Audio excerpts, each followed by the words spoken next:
नमस्कार मित्रों, मैं आपका मित्र दीपक तनेजा आप सभी का स्वागत करता हूं आपके सबसे लोकप्रिय चैनल योर कालचक्र में। मित्रों, आज का विषय अष्टम भाव में केतु की उपस्थिति हमारे जीवन पे किस प्रकार का प्रभाव डालेगी। हम सभी जानते हैं कि केतु हमारी पास्ट लाइफ को, हमारे पूर्व जन्मों के अनुभवों को बताता है। यह हमें समझाता है कि हमने पिछले कई जन्मों में क्या जीवन में अचीव किया है। किसी एक पर्टिकुलर भाव में होना उस भाव से संबंधित विषयों पे हमारे एक्सपर्टाइज होने का सूचक है, यानी कि हम उस विषय के बारे में पूर्व जन्म से ही बहुत कुछ जानते हैं।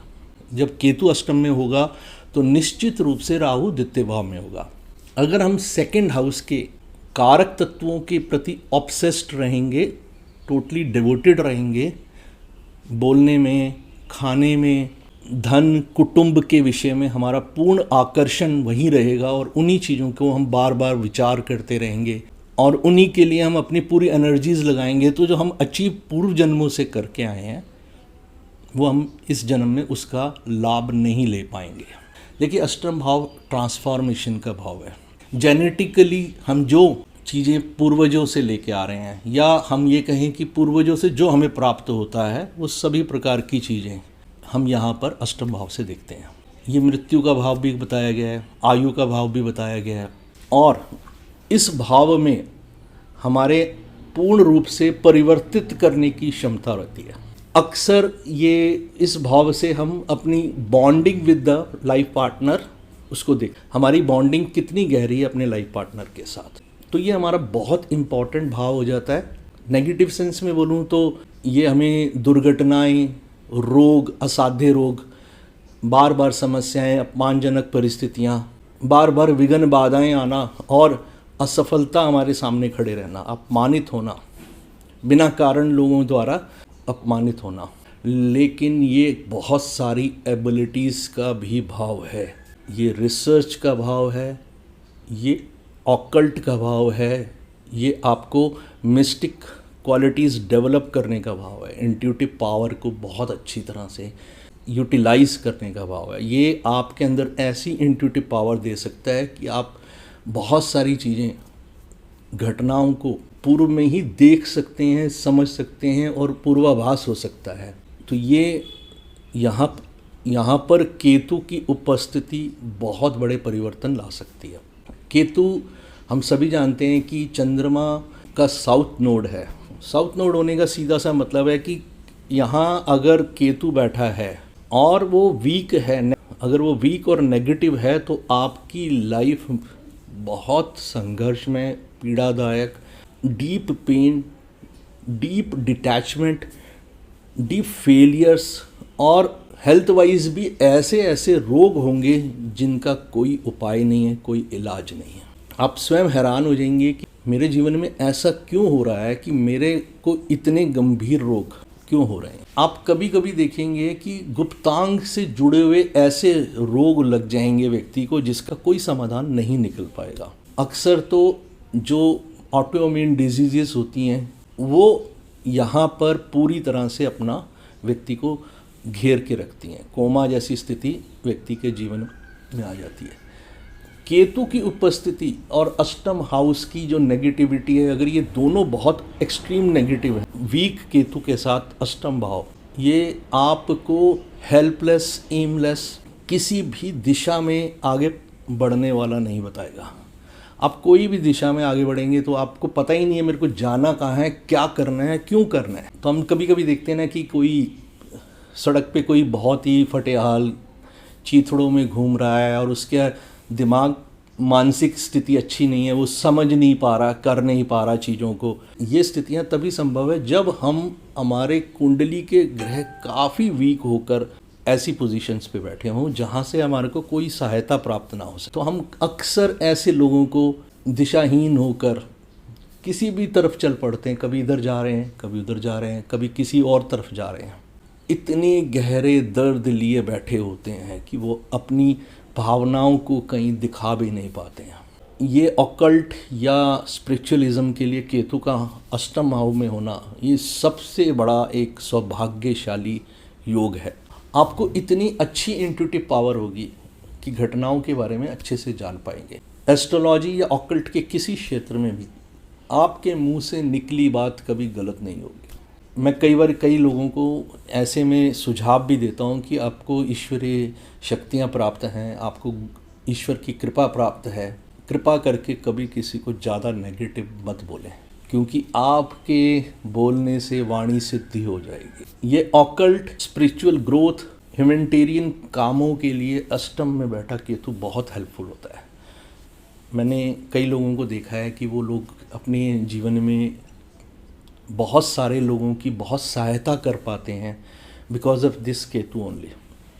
और कुछ लोगों को मैंने देखा है जो स्पिरिचुअल ग्रोथ उनकी लाइफ में बहुत बड़ी स्पिरिचुअल ग्रोथ हुई है, जो सामान्य तौर पे और लोगों की नहीं हुई है।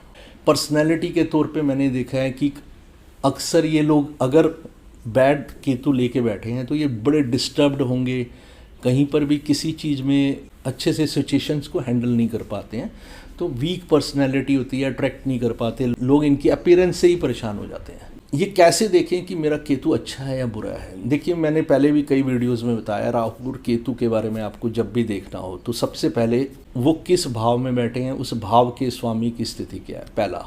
दूसरा पॉइंट रहता है हमेशा कि उनकी युति कितने प्लैनेट्स से है, उन प्लैनेट्स की स्थिति कुंडली में क्या है।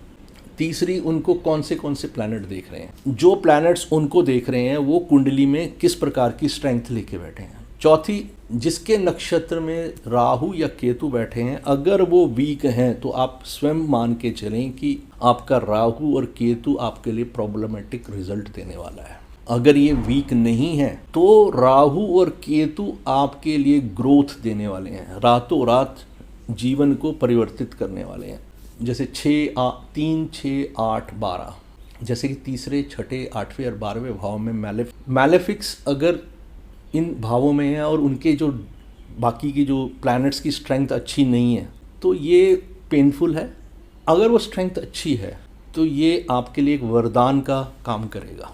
ऐसे में सीक्रेटिवली बड़े सारे काम कर सकते हैं अगर केतु आपका आप सीक्रेटिवली टैक्सेशन में सरकार देश की बहुत सहायता कर सकते। आप एक ऐसे कार्य में भी सरकार या देश या समाज का जो कार्य होता है उसको चुपचाप से अंदर ही अंदर कर सकते हैं कि जो आगे चल के एक बहुत बड़े समाज और राष्ट्र निर्माण का कार्य बन जाएगा। आप कई बार देखते होंगे रॉ में, इंटेलिजेंस एजेंसीज में जो लोग होते हैं, they have strong positive Rahu और Ketu in the 8th house, only and only then they can do anything whatever they desire to do. But ये केतु जो हमारे इस पूरे के पूरे सौर मंडल के ओरिजिन का हम फर्स्ट प्लैनेट, ओल्डेस्ट प्लैनेट मानते हैं जिसे, ऑल्दो ये छाया ग्रह है लेकिन ये नहीं है तो कुछ भी प्रोसेस नहीं शुरू होती। Only things happen because of Rahu और केतु। जब भी ये प्लैनेट्स अच्छे नहीं होते हैं तो आपको अच्छे रिजल्ट नहीं मिल रहे होते हैं। केतु का अष्टम में आपके गुप्तांग से जुड़े हुए फीमेल्स को कई बार मैंने देखा है, उनको काफ़ी सीरियस प्रॉब्लम्स जो होती हैं, जहाँ पर सिस्ट से कह सकते हैं, जहाँ पर यूट्रस से रिलेटेड प्रॉब्लम होती है, जो रिमूवल ऑफ द यूट्रस वगैरह भी इसमें रीज़न बन जाता है। मेल्स को भी मैंने देखा है, मेल्स में भी कभी कभी कुछ गुप्तांग से जुड़ी कुछ रोग हो जाते हैं जिसमें वीकनेस ऑफ ऑर्गन्स भी एक शामिल है।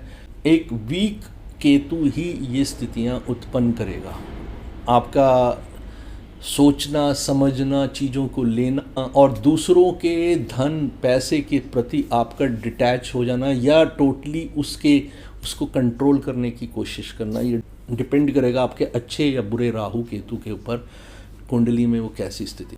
You can be a good planner, you can be a good executor. ऐसे लोग अगर स्पिरिचुअल जर्नी में आगे की तरफ चलते हैं, they can be best spiritual gurus. ऐसे लोग अगर कहीं पर भी रिसर्च लेवल पे कोई काम करना चाहते हैं, they are god gifted people जो उस रिसर्च को उस लेवल पे ले जा सकते हैं जहां उससे ऊपर कुछ नहीं होता, टॉप पोजीशन तक पहुंच सकते। ये इंसान को ऑकल्ट में, लॉ में एक सफल व्यक्ति बनाने का बहुत बढ़िया जोन है। इसी के साथ साथ अगर आप इंडस्ट्री साइड में हैं तो कोडेड लैंग्वेज को डिकोड करना, जो सीक्रेटिव एजेंसीज के द्वारा भी हो सकता है। आज की डेट में आईटी सेक्टर में बहुत डिमांड है, आर्टिफिशियल इंटेलिजेंस में भी हम देख रहे हैं कि ऐसे लोगों की सक्सेस रेट बहुत ज़्यादा बेटर रहती है they get success very easily, they are the leaders of the masses. But ये अच्छे केतु के संकेत हैं। अगर आपका केतु अष्टम में बैठा हुआ अच्छा है तो आप सौभाग्यशाली हैं। आपके जीवन में सभी कुछ हायर लेवल पे डेप्थ की अटेनमेंट्स के बाद हायर लेवल पे अचीवमेंट के फॉर्म में होगा।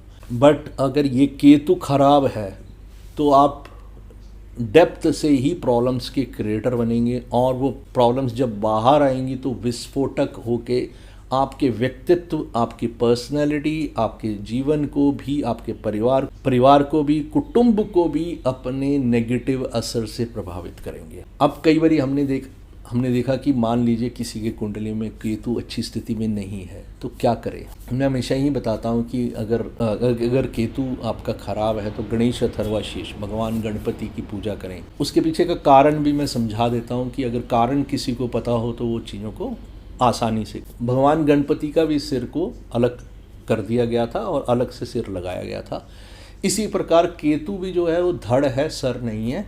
तो इसलिए हमें जब भी देखते हैं कि केतु हमें जब पैशन देता है तो वो हमें वो इस टाइप का पैशन देता है कि हम सोच नहीं समझ नहीं पाते हैं। तो लेकिन अगर हम गणपति जी की पूजा पाठ करते रहेंगे तो हमारे अंदर विवेक और रीजनिंग, एनालिटिकल क्वालिटी डेवलप होगी, जहाँ हम रेशनल होकर सोचेंगे, इमोशनल या पैशन में नहीं करेंगे कि सोचे समझे बगैर करे हुए काम नहीं करेंगे।